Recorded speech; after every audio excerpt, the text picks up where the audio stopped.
जर आपण लहानपणापासून आपल्या मुलांवर व्यवस्थित संस्कार केले, योग्य वळण लावलं, त्याला गाडी चालवायला नाही दिली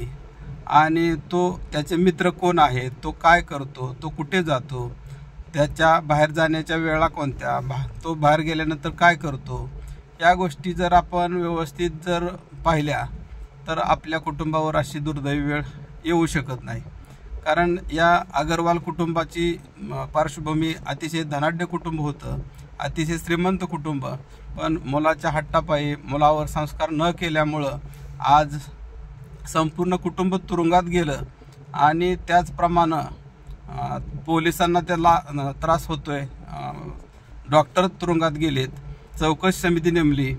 आणि हे सगळं होऊन सुद्धा आज शेवटी आईला सुद्धा तुरुंगात जाण्याची वेळ आली। म्हणजे आई सुद्धा कुठेतरी या प्रकरणात समाविष्ट आहे की काय आणि तिने सुद्धा त्या मुलावर व्यवस्थित संस्कार केलेले नाहीत हेच या ठिकाणी दिसून येतं। कारण आपल्या मुलाला जर आईने व्यवस्थित संस्कार केले तर मुलं शक्यतो बिघडत नाहीत, परंतु आई सुद्धा कुठेतरी संस्कार करायला कमी पडली की काय असं या प्रकरणात दिसून येतं।